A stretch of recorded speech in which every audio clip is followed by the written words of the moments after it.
Pretty much any time I interview an expert about period pain and ask them, how can we get better research, better treatments, better access to care, they say a version of the same thing. We partner with advocacy groups that are doing the work on Capitol Hill. We've always taken a data-driven approach to our advocacy. To truly advocate at the federal level for additional funding. I think you need to create a new patient advocacy group. All right already, so patient advocacy is the answer. That's how you change the status quo and get shit done. Okay, so what exactly is patient advocacy? What does it look like? How does it make change? And why does it feel so difficult to pin down? What's happening to your body, we don't know, because we've never really studied the female body. Say it's all in my head, but the research is quite spotty. No, we've never really studied the female body. I go to the doctor to get dismissed. Try losing weight, you're just anxious. That's fine, that's cool, I'm not pissed. Just wait 10 years for a diagnosis. Psychosomatic, you're so dramatic. Hysterical, emotional, hormonal, erratic. Heart disease, chronic fatigue, depression and anxiety. Do you have pain? No, you don't, because you've never really studied the female body. Welcome back to CRAMPED, the podcast where I try to find answers to my and other people's questions about their period pain. I'm your host, Kate Helen Downey. If you just found this podcast right now, you might want to go back to the beginning of season 1. You'll get the whole story of my death cramps, the history of women's health care. You'll also hear the episodes where we had grant funding. Since that grant funding ran out at episode 10 and I decided to keep the podcast going completely independently, we'd love your support. And you can support us on Patreon at patreon.com/cramped. We are not the U.S. healthcare system, so you actually don't have to pay to get access to our stuff.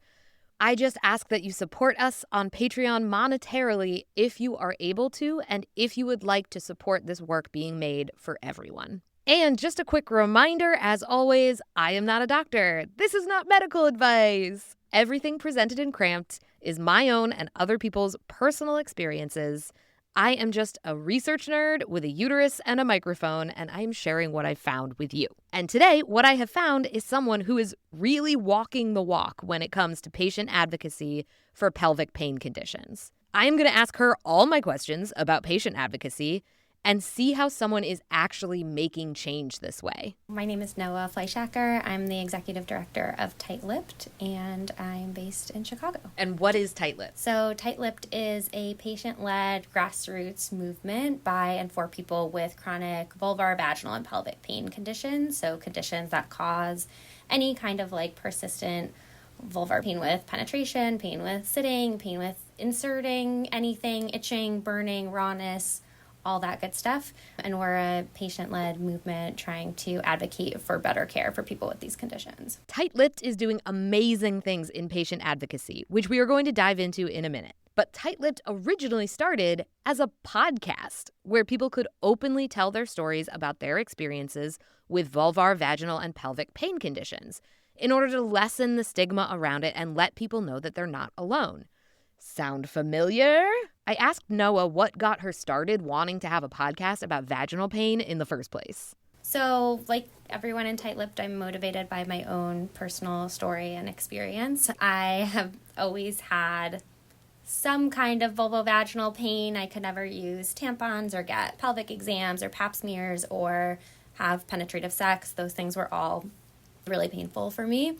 And when I was first going to the gynecologist and trying to figure out what was going on, I was going in for an annual pap smear pelvic exam. And when the doctor tried to do my pap smear and when she tried to insert the speculum, I was in so much pain, I literally couldn't tolerate it. I was jumping off the table. The only thing the doctor had to offer me was to go to the hospital and go under full general anesthesia just to get my routine pap smear, which I did that because I was like, okay, I guess that's what I'm supposed to do. And I really wanted to figure out what's going on. I was like, maybe they'll find something in there. I spent the day at the hospital. I went under general anesthesia. And when I woke up, the doctor was like, great job. You got your pap smear. You got your pelvic exam. She sent me home and had no other direction for why I was in that much pain, what I should do about it, where I should seek help. That kind of launched this journey of trying to get a diagnosis, trying to figure out what was going on, and starting to talk to other people and realizing that this thing that I had felt like really embarrassed about, I didn't know how to talk about it. I was like, this is just something that's a me problem. No one else has ever dealt with something similar, which is so far from the truth. But I relate to that a lot. Yeah, everyone just thinks they're alone in this. And every single time that I told a friend about it, I would discover that there were other people in my life dealing with something similar. Because it's actually super common. Yes. That was like how Tight-Lipped started, was this realization that this is actually a super common experience.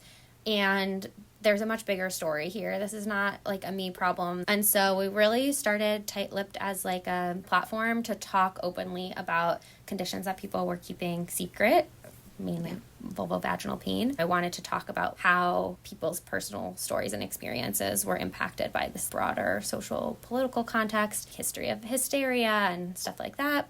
That was the beginning of Tight-Lipped. That was in 2019, creating this podcast and wanting to have a platform where we could break the silence and stigma that's associated with this kind of pain. So what is Tight-Lipped doing in the world of patient advocacy for vulvovaginal pain conditions? So once we released the podcast, we were basically flooded with messages, like story after story. Every email I got was someone saying almost the identical thing of, I have this pain, I have pain with sex, I have chronic yeast infections, I feel like I have a UTI all the time, I feel like there's a knife going into my vagina. Like these really intense symptoms and experiences, and feeling like they were the only person who had this. They couldn't get a diagnosis, they couldn't get treatment, or if they did finally get those things, they were like, why did it take me 10 years to get here? My background's in political and community organizing, and I did want a platform to share these stories, but I also was like, I don't want to keep hearing these stories for the next 50 years. I want us to actually change what's happening so people don't have these stories anymore. And definitely there's like advances in medicine and we know more about these conditions, but it's still, people are still really struggling to find a doctor who takes them seriously, to even get a correct diagnosis, and then of course to get treated effectively. That's what started happening once we launched Tight-Lipped, and then 2 years ago we built our first campaign, and the campaign is focused on teaching hospitals and OB-GYN education, because this is just not a part of OB-GYN education and training. It actually is shocking. I think in some ways it's, that should be obvious, but like common conditions, vulvodynia, pelvic floor dysfunction, you don't have to learn this to become an OB-GYN in the US. You could go through all of your training and never even hear these words, and then you go out into the world and be an OB-GYN. And of course, then you don't know how to treat your patients who are coming in pain. It's so frustrating that the vagina doctors don't need to learn about some of the most common things that people are going to be coming to them asking about. Can you imagine if you were a spine doctor and you didn't learn about pinched nerves? Like, exactly. What are you talking about? And patients don't know that, right? When I first went to my doctor and I was like, I'm having so much pain with sex, can't have sex, the first thing my primary care doctor said to me was, are you sure your boyfriend knows what he's doing? Ugh. Jail. Yeah, which is just like so incredibly unhelpful. This is similar. The first gynecologist I saw for my debilitating period cramps, the first thing she told me was, some women just get bad cramps, but it will usually go away when you have your first baby. And I was 14 and I was like, not helpful. That's not medical treatment. No. So you put together the first campaign. When you say campaign, I think like ad campaign. But what do you mean when you say campaign? Totally. Context? So like when I mean like organizing campaign, the goal that we've set for our campaign is we want to see every single OB-GYN residency programs. There's 250 programs in the country. We want all of those teaching hospitals to require their residents to learn the basics of vulvovaginal and pelvic pain, how to diagnose it, how to manage it, where to refer, and how to treat it. So this is more like a giant mission. It's about wanting to see the standards change. There are these governing bodies that make decisions about OB-GYN training in the U.S., CREOG, the Council on Resident Education in OB-GYN, and ABOG. There are ways that they could actually dictate that this is a necessary part of training, and teaching hospitals could be required to teach it, and that's just not happening right now.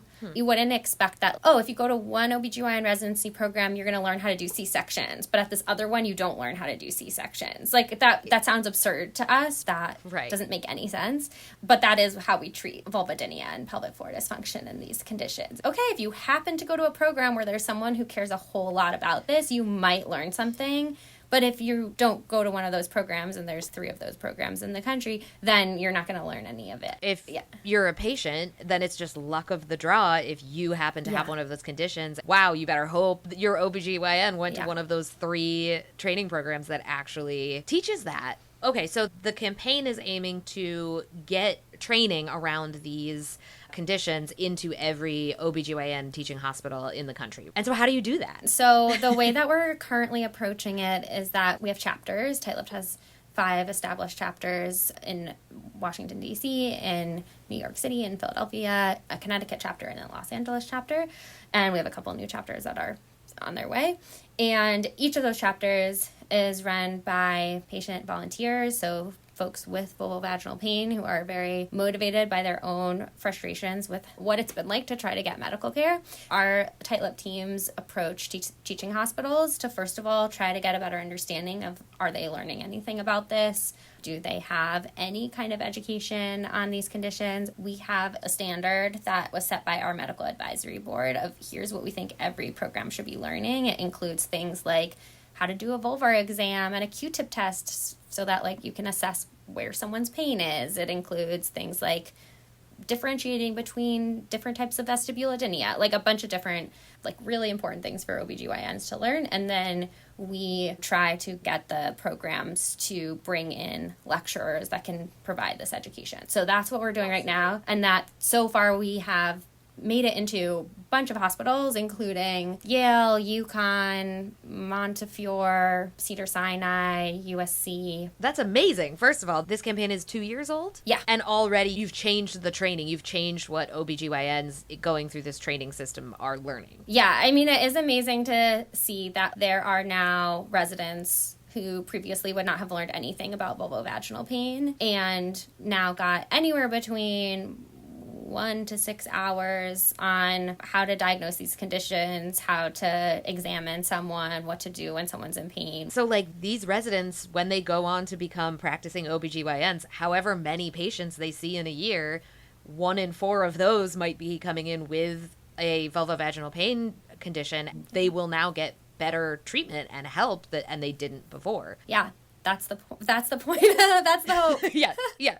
And it's also so frustrating that, like, we have to DIY this fix. And, like, the idea and what we're really advocating for at different programs is that they not only do a one-time lecture or a guest speaker, they actually commit to a sustainable change in the curriculum. Like, they actually standardize this so that it's not dependent on who happens to be in charge that year or what's happening that year, but that they actually make it just a routine part of their curriculum that they'll learn this every year. That's changing long term. That sounds like huge progress. What's the next step? We're still trying to get to more hospitals. Our goal is to get to at least 25 teaching hospitals at minimum. That's 10% of all residency programs. And then we also have a few different things that we're trying out, trying to figure out what are other opportunities for people to learn this information, especially if they don't have someone in their hospital who can teach them, right? Because it's a bit of a chicken and egg problem where we want OB-GYN residents to learn this information, but the faculty and the, like, practicing OB-GYNs often don't know anything about vulvovaginal pain either, so there's no one there who can provide them with that education. That makes total sense. We're going to take a quick ad break and we'll be right back.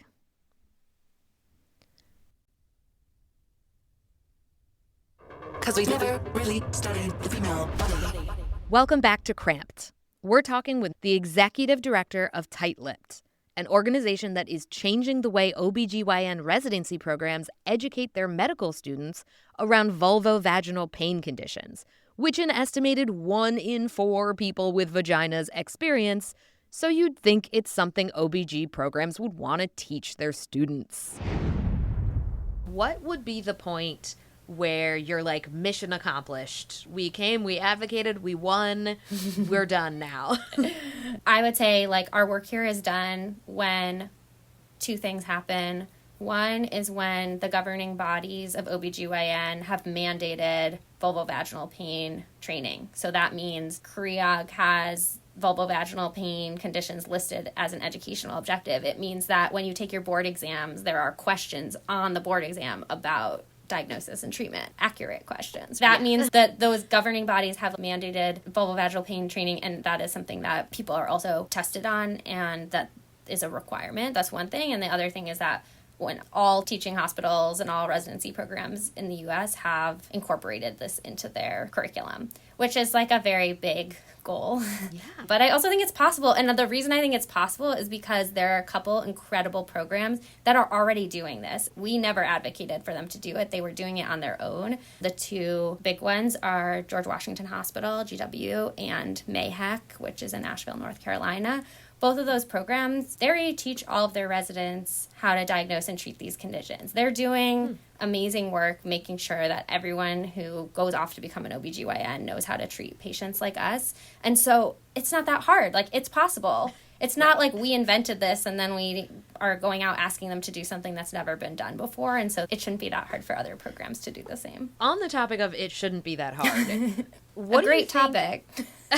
How did we get here? This always blows my mind. These conditions are so prevalent, they're so common, and yet very few places are teaching this. Why not?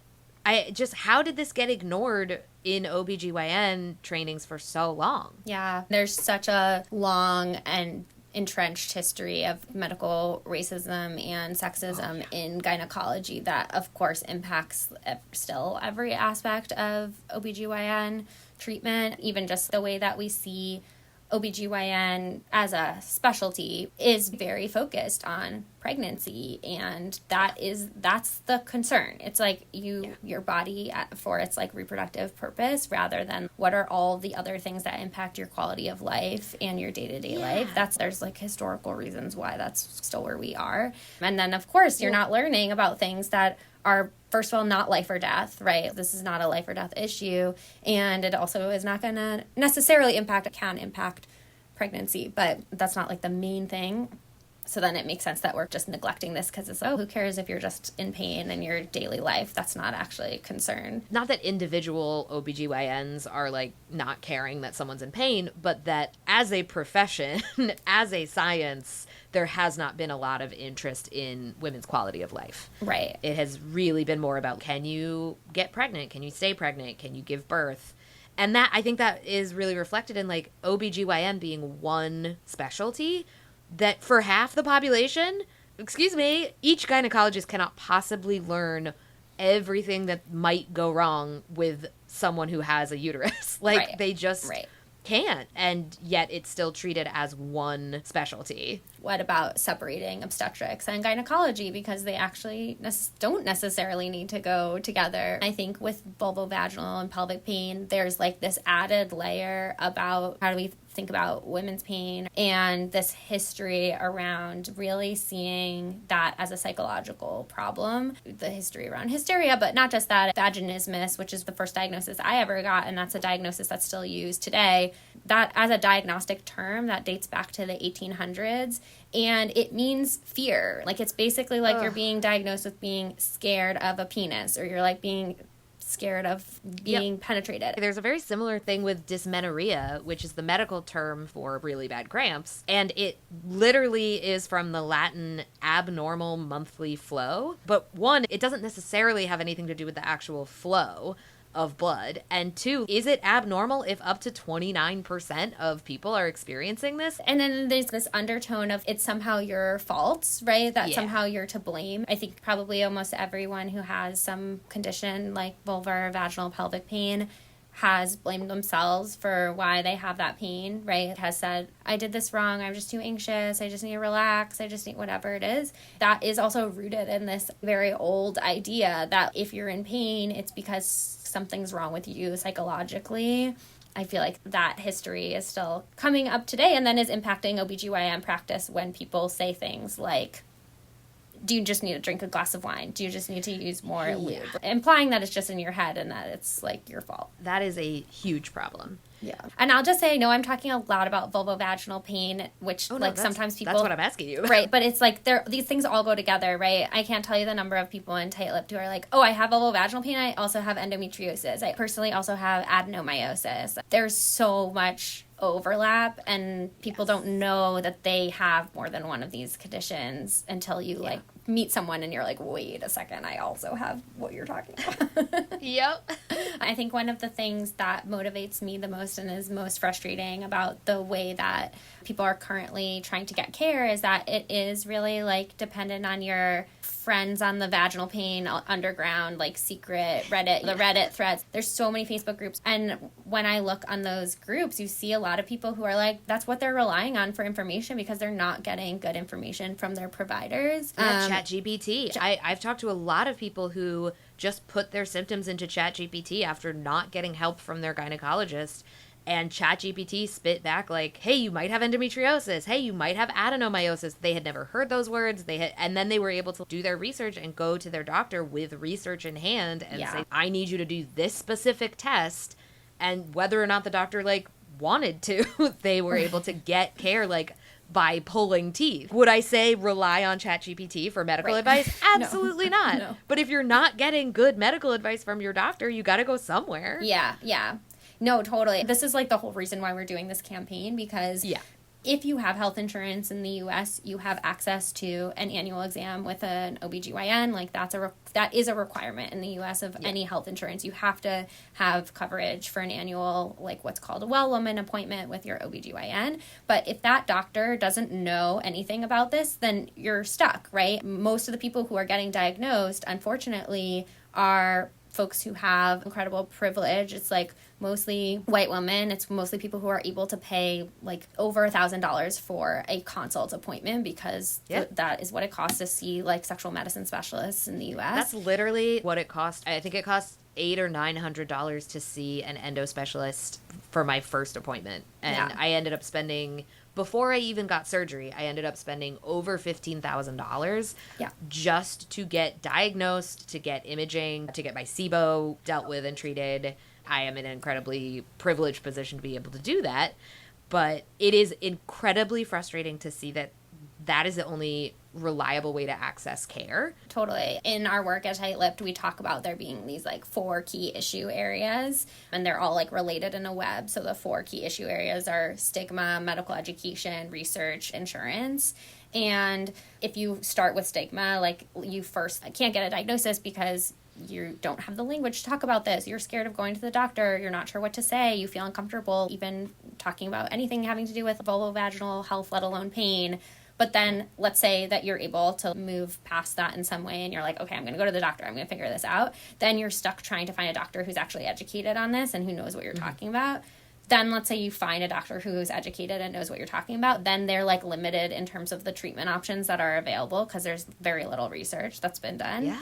And then you make it like all the way around. You've found a great doctor. They know what you're talking about. You found treatment options and then it's not covered by insurance. And like that's my own personal experience too, where like one of the things that has worked most effectively for me is pelvic floor Botox injections. Those are not covered by insurance, but they're extremely effective, right? And so these things that both the providers themselves are out of network and inaccessible, and then some of the treatment options are just like not accessible if you can't pay enormous amounts of money out of pocket. The campaign that we're working on, it does not solve all these problems, but the idea is if you could get your average OB-GYN to have the basic knowledge around treating these conditions, then anyone who is seeing a general OB-GYN would have access to care in a way that just like right now does not exist at all. Yeah. And you just have to pick a place to interrupt the cycle, right? You can't fix it all at once, but you have to just pick your target and go for it. Yeah, this is like a point of intervention that hopefully then, okay, you get all these OB-GYNs to actually know what we're talking about, know how to diagnose and treat these conditions. That has like a ripple effect on hopefully dramatically decreasing medical gaslighting, people not being taken seriously, and then also really increasing people's ability to get a diagnosis and access to care. Okay, I'm so glad that your political organizing brain is on this, because me with my like theater and psychology degree am sitting over here like, what do we do? If people want to get involved with Tight-Lipped, what can they do? Yeah, totally. Okay, so if people want to get involved and they're in one of the cities where we have a chapter, then just sign up on the interest form on our website, www.tightlipped.org. You can also find us on Instagram, tightlipped.org. If there isn't a chapter, you can fill out our general interest form, and then we have virtual programming and other kinds of opportunities to get involved. And then, of course, for folks who are like looking for more just like opportunities to hear stories, we have our podcast, and we also have a zine, which has personal stories, and we have a digital version of that on our website. Thank you so much for letting us borrow your brain and telling us about patient advocacy and what Tight-Lipped has been able to accomplish in 2 years. It's incredible. I feel like this is a rising tide raises all boats, or whatever the saying is. Yeah. Where like the more education around these kinds of pain disorders, you know, I have to assume that's going to help out with people with severe period pain and people with endometriosis and adenomyosis and PCOS. Totally. We definitely all benefit from more training and education for doctors around any of these pain conditions. That's it for this week's Cramped. If you have an experience with vulvovaginal pain that you would like to share, we would love to hear it over on the Cramped Discord, which you can join by supporting us on Patreon at patreon.com/cramped. I also absolutely welcome any corrections or further information, and you can reach out to me on Instagram at Kate Helen Downey or email us at crampedpodcast@gmail.com. See you next time. What's happening to your body? We don't know because we've never really studied the female body.